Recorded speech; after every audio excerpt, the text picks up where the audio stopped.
What's going on, everybody? Welcome back to another episode of the Potential Project. I'm your host, Sean Calhoun. Hope you're having a great Tuesday today. And today I wanted to switch it up a little bit. You'll notice a mixture of what I do, right? There might be a talking point of a lesson that I learned or that I'm trying to convey my message about. There might be a guest on here where we're sharing their skills and talents and knowledge on how to grow and live up to their potential.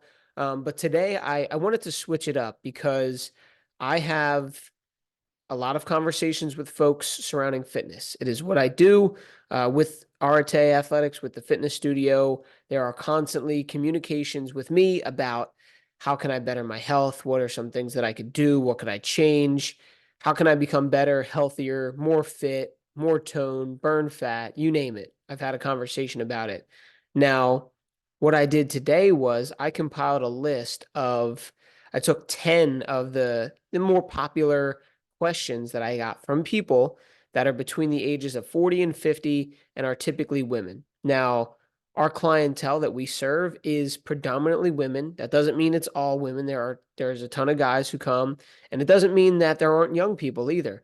But if you were to narrow it down, it's someone who's probably between 40 to 50 years old and who is a woman, specifically a mother.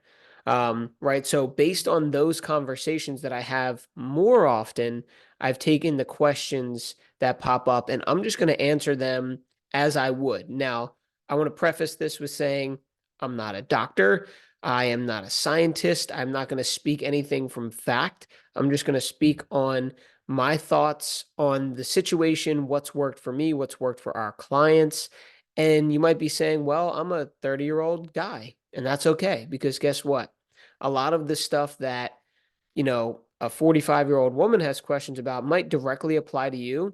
And if it doesn't, there's probably someone in your life who you care about, who you could maybe forward this information to or give them a little insight on, bettering their health or living up to their potential. So again, what I did was compiled 10 of these. I took the top 10 and I'm going to go down. There's no, order of importance. I just listed them in a row, and I'm going to go through them and kind of answer them in the way that I would. So, without further ado, right, the first one I have here is how can I improve my energy levels and overall sense of well-being through fitness and nutrition? So, if we're looking at energy levels and sense of well being, it's all going to come down to the fact that you are moving, you're giving yourself energy. One thing that I try to talk to people about is the consistency of your workouts and how that is going to affect your energy levels throughout the day. So, for example, if you work out in the morning before work, let's say you have to be at work by 9 and you work out at 7 and you start to do this consistently. Well, in order to complete a workout, you need to exert energy. So you do that. Maybe you're tired, you're sore after that. And then you start doing that 3 days a week for a couple weeks. Well, our bodies are so great at adapting to things that your body's going to say, well, they keep making me exert this energy at 7 a.m. I don't know why, but they keep doing it 3 days a week at 7 a.m. I'm just going to give in and give them energy at that time. So, what you'll notice is now in the mornings around that time where you're going to work out, you're going to have more energy. So, let's say you work out Monday, Wednesday, Friday, and you've done this so consistently for, months. Well, you're going to start to have energy even on your off days around that time in the morning, and it's going to last throughout the day because your body is priming itself to say, hey, I don't know what this is, but they keep beating me up around 7 a.m., so I'm going to give it some energy. So that's one thing. As far as your sense of well-being, I think that just comes as a cumulative like product of eating better and working out, right? When you lower inflammation, when you get rid of bloating and, I call it gut rot, like things that are stirring up your stomach and making you feel uneasy, your whole sense of well-being improves. I use the analogy of the pebble in the shoe. A lot of people are going through life with a little bit of stomach pain or back pain or just unease, and they are so used to it that when you start working out, that when you start taking care of your nutrition, it feels Like you just remove the pebble from your shoe and you're like, wow, this is what it feels like. So your overall level of well-being will just improve as a byproduct of, implementing those habits of working out. Next one. What are the benefits of strength training for women in my age group, and how can I incorporate them into my routine?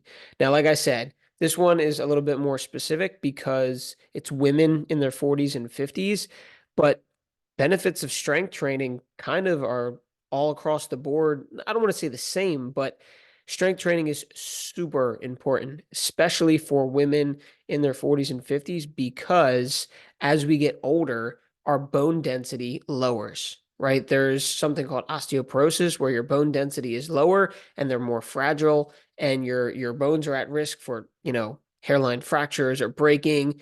So strength training, what that does is build up your bone density. It builds up the muscles, the lean muscles, supporting your joints, supporting your bones and your posture so that your overall quality of life is better, right? You're going to stand up taller. You're going to be able to do your daily tasks at an easier rate, right? Squatting down to reach something in a cabinet, um, whatever, picking things up. You're going to be able to do those things in your everyday life at a higher probability with more ease, right? So that's just straight up quality of life. When you strength train, you're growing your lean muscle.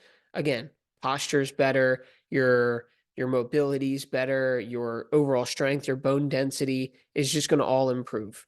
And how can I incorporate them into my routine? So if you belong to a gym, that means go away from the cardio station for a little bit and go hit the weights. I know there's a lot of people over there who might intimidate you, but that's why there's studios like our studio where you can come in and get help from a personal trainer in a group setting or a one-on-one setting, and you can schedule that in.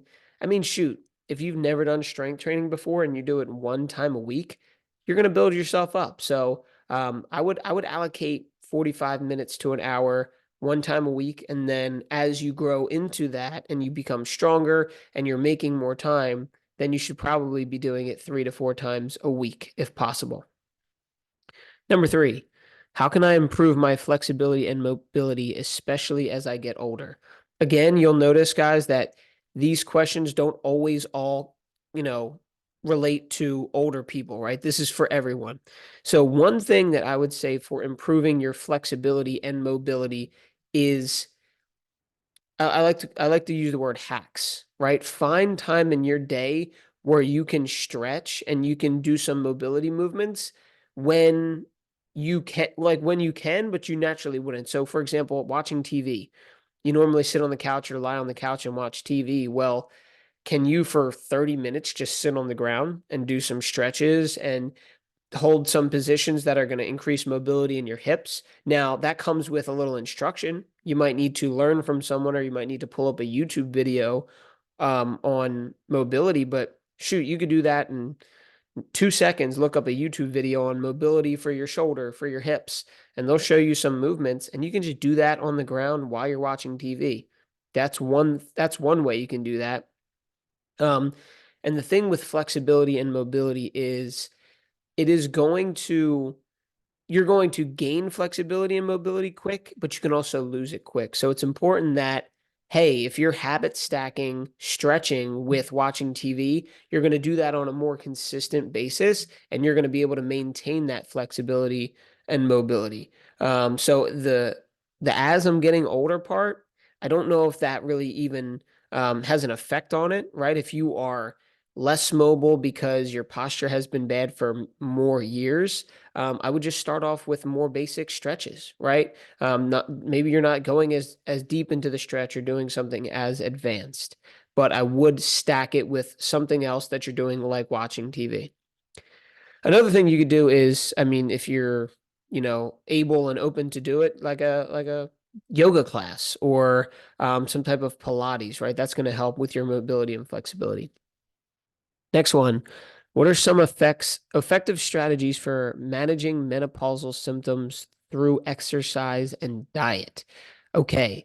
So, menopausal symptoms like hot flashes, and if you're a woman, you know some of the symptoms, right? So, exercise and diet are going to be very important in your role in minimizing the symptoms, right? You might not be able to totally eliminate them, but they're going to be important in minimizing those symptoms. So for exercise, what you're looking for is all the benefits of strength training, right? Building muscle is just going to help you, you know, lower fat content, burn fat, lose weight. And when you're at that state, you're going to be able to manage your symptoms better.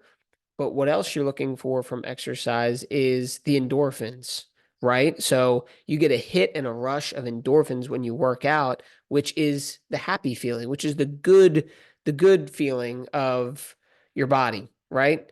So whether that means going to a class, working out in the gym by yourself, or just simply going for a walk, you're releasing more endorphins into your body, which is going to be the happy hormone. It's going to make you feel better, and that's going to improve your symptoms. When it comes to your diet, what happens a lot is you become deficient in some essential vitamins and minerals, which throws off your hormones and then increases the symptoms that you might be having. So it's going to be important to dial in a nutritious diet that gives you the vitamins and minerals that you might be lacking to then level your hormone balance off and regulate that. Now, first thing is first, you should go to a doctor, consult with them, see what maybe you're deficient in, and move from there. But a lot of times, women will become deficient in things like magnesium, calcium, iron, zinc. There's some essential fatty acids, and then vitamin D and B. Now, if you go to the doctor, you get your blood test done, and you might be deficient in one. Well, there's certain foods that you could eat based on what's rich in those vitamins. There are certain supplements that you could take that are rich in those vitamins or specific to those vitamins. And that's the step that I would take. But the more whole foods you can eat, the more nutrient dense foods that you can eat with those essential vitamins and minerals, it's going to make you be in balance, right? You won't, your hormones and your adrenal glands won't be screaming for help because they're out of whack. They'll be flowing easily and they'll be balanced. All right, next one. How can I improve my sleep quality through lifestyle changes and fitness? Okay, sleep is the most important thing. It's when we burn fat, it's when we restore our muscles, it's when we, literally give a sweep through for through our brain. It so much happens when we sleep. So if we're not getting quality sleep, we are going to struggle in life, right? You're not going to feel as clear-headed, as high energy. So how can you improve your sleep quality through lifestyle changes? The biggest thing is consistency. Again, I know I'm going to sound like a broken record, but to get deeper sleep, you need to put your body in a state of routine. So if you're going to bed at 9 p.m. and waking up at 6 a.m., you want to try to do that as many days as possible, even on the weekends, with little fluctuation. Like maybe it's 30 minutes to an hour, but little fluctuation in the time that you go to bed and the time that you wake up. Like I said about your body being an adaptive machine, it's the same thing for your sleep, right? Your body's like, oh, I go to sleep. I for whatever reason, I go to sleep at 9 o'clock. So I'm going to start to release melatonin, get myself prepared for sleep so that by the time 9 o'clock comes, I'm ready for deep, reconstructive sleep. And then your body's also used to getting up at that 6 o'clock hour. So now instead of an alarm clock buzzing and you're like, oh my God, what's happening? You kind of naturally wake up around that time. And if you do it long enough, you'll just start to wake up at that time without an alarm clock at all, which is the most, ideal scenario in general. Um, and then with fitness, right? It's more about the lifestyle change, but with fitness, same thing goes. If you're working out on a regular basis, you're exerting extra energy, right? Like you exert energy to be a human, but if you're pushing yourself through lifting weights or doing some cardio, your body's exerting extra energy, which is going to make you want to get into a deeper sleep when that time comes. It's like, whoa, I really worked hard today. It's now 9 o'clock or whatever time you go to bed. Hit the sheets, hit the pillow, and you are going to get into a deeper level of sleep. And as I'm going through these guys, if you have any questions, feel free to reach out for me to elaborate more. I'm trying not to take too much time on one specific thing, but give you a baseline of what my thoughts and opinions are for these specific questions. So the next one, what are the best ways to maintain a healthy weight and metabolism as I age? So, best ways to maintain a healthy weight are the way that you would maintain a healthy weight even before, right? It's, you got to listen to your body. You have to eat nutritious foods that are going to keep you full and satiated. Um, and you're going to have to exercise regularly. Now, the whole concept of as I age, you always have to analyze and acknowledge where you're at, right? Let's say you were a college athlete and you were D1 or whatever, and now you're 50. That doesn't make it an excuse to not work out or say, this is why I gained weight or blame it on your age. That's not what I'm saying. But maybe your body doesn't react to exercise the same way. You're much more sore. You're not as mobile at the time, right? Like, so you need to work up to that. So, best ways to maintain healthy weight, and this is for anyone, is to prioritize protein, right? Foods that are high in protein and high in satiety, which means they make you feel full, are going to be your best bet. This way, you're not overeating calories. You're eating, food that's full in nutrients. So you're not only getting full, you're staying full, satiated, and you're giving your body what it needs. I tell people all the time, like, if you are eating a piece of chicken, your body is not craving chicken. It wants the vitamins, the minerals, and the things that are inside of it, the amino acids that are inside the chicken for your body to heal and to do what it needs to do.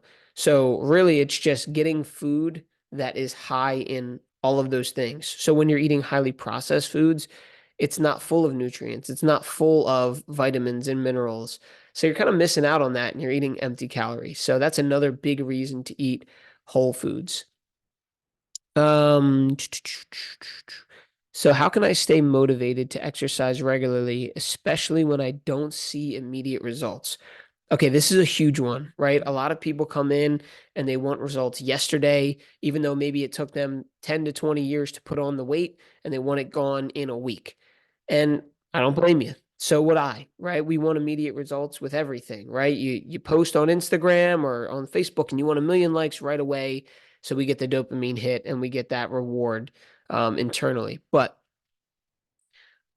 how do I stay motivated? I think it's a mindset shift, right? You are shifting from wanting the external result or the outcome that's tangible, and you're switching your focus to what you are in control of and becoming a certain type of person. So rather than saying, I want to lose 10 pounds, you are focusing on, okay, what are the habits that a person who is fit and healthy and looks the way I want to look embody? Well, they probably work out 3 to 4 times a week.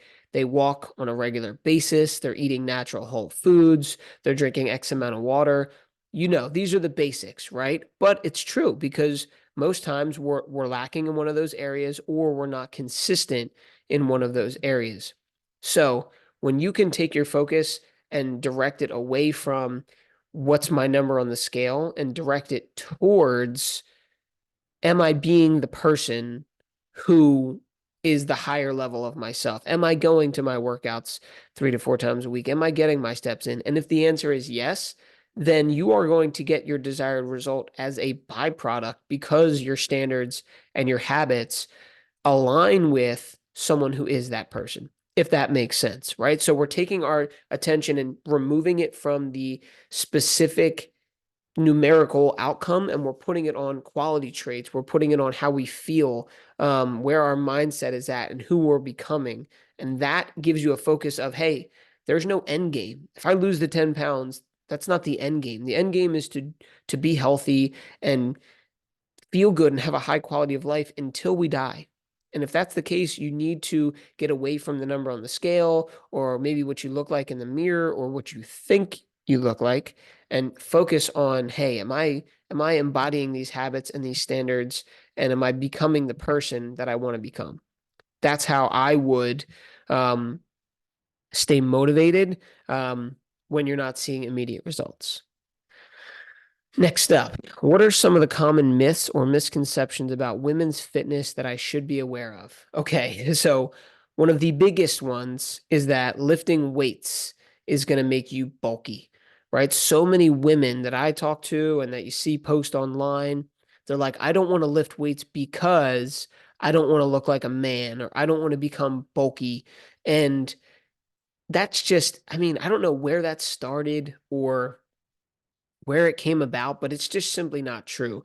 There are people, even men, who've been working out for years and years and years, and they don't look like, a bodybuilder or Dwayne the Rock Johnson, right? I think that's the thought process that happens. It's okay, I start lifting these weights, and 2 weeks from now, I'm gonna blow up like a balloon and have all these muscles popping out of my shoulders and my traps. That's like that's like saying I don't want to get in my car and drive because I'm afraid I'm going to become a race car driver. Like that might have been a bad analogy, but it was the closest thing in my mind to to that example, right? It's just simply not true. When you lift weights, all you're simply doing is tearing and breaking down muscle fibers that need to then rebuild and grow stronger. So that doesn't necessarily mean that you are going to become blown up huge in, a week or two. In fact, the women who have achieved that look take a serious level of dedication to, you know, progressive overload on their weights and hitting their macros and doing that day in and day out for years. And then they achieve that. That didn't just come by accident. So if your goal is to burn fat and tone up, well, guess what? You can lift some heavy weights and not achieve that bulky look. You're going to look lean, you're going to look toned, and your body's going to function a lot better. So that's the biggest one that pops up. Next, how can I find a balance between work, family, and self-care when it comes to my health and my fitness? I don't believe in a balanced life, so to speak. I feel like there are how do I want to say this? When you're doing something, you should be going all in on it at that time. That's how you achieve what you want while still being able to do other things. So while you're at work or while you're working on a project, you should be giving all of your focus and attention on that so you can get the most bang for your buck out of it. When you're at dinner with your family, your phone should be away and you should be giving all of your attention, your care, and your love to your family, right? And then while you're working on your health, or your fitness, all of your attention and focus should be on that. I think we get this misconception that everything's going to be rainbows and butterflies, and I have equal amounts of fitness health. You can achieve a life where you are fit, you're healthy, you make money, you have a great relationship with your family. Like, we don't have to have one or the other. That's not what I'm saying. But what it comes down to is scheduling in priorities, right? So, how do you find the balance? I think it comes down to figuring out what your top priorities are, getting really clear on your schedule and what you do with your time. And then, like I said, laser focus while you're doing those things. I think what happens is a lot of people, they don't have a clear set schedule. So then when they're trying to work out, they're still on their phone or they're texting people and then their workout suffers. Or while they're at work, they're scrolling on social media or they're trying to do something else and then their work suffers. And then you go home, you want to have dinner, but you're still answering emails, you're still scrolling on social media, and then your loved ones didn't get the attention that they needed to thrive and grow the relationship.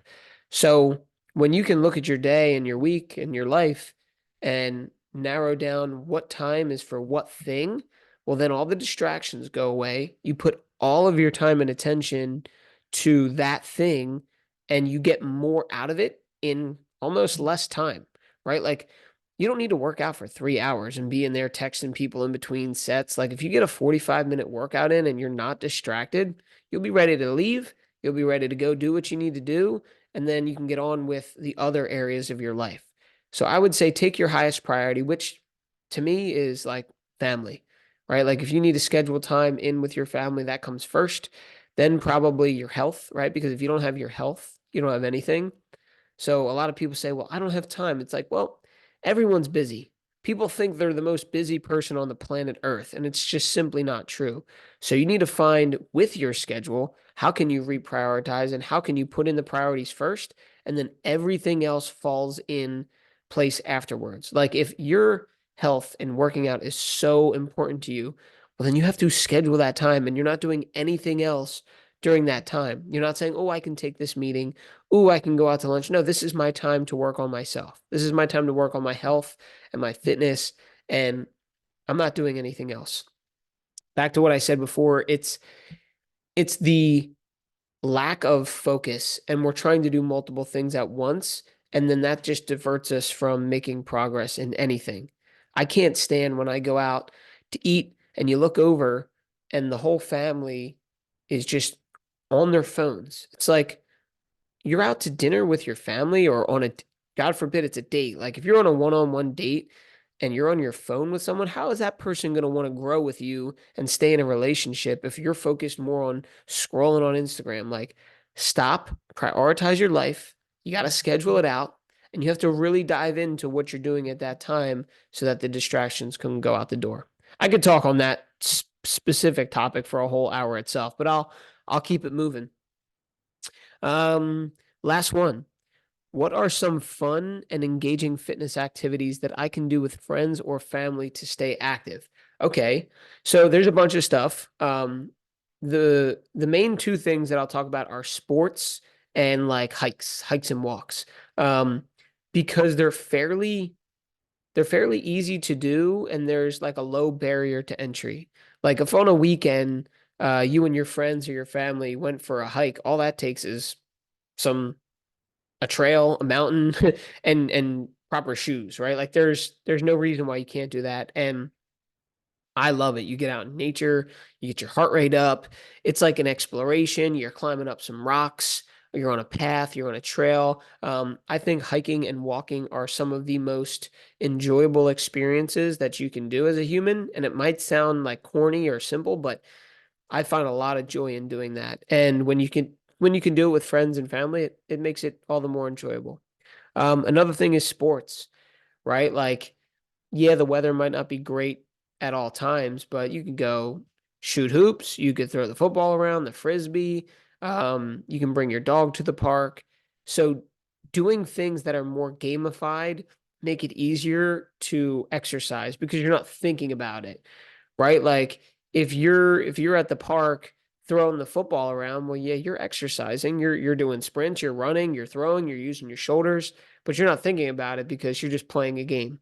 So that would be the biggest thing that I would do because although a lot of people do like fitness, you're not necessarily going to be like, "Hey guys, what are you doing this weekend? Want to go to the park and knock out some push-ups?" Like you're gonna throw the frisbee, you're gonna play a game, you're gonna bring the dog, or you're gonna go for a hike. So I would do things that are, you know, fitness related, where you're active and you're moving your body, but it's kind of tricking yourself away from doing exercise specifically, right? It's a game or it's a leisurely activity like that. So those were the 10 questions. If you guys have any questions or want me to dive deeper into one specific part of these questions, please comment, message me, let me know. And as always, if you enjoyed this, if you got value out of it, please share it with someone, like, subscribe, do all of the things that people on podcasts do. Because organic growth is the best, right? If you found value, most likely someone else will too. And maybe my message can reach them and impact their day in a positive way. So I hope you guys have a great rest of your day, and I will see you next week.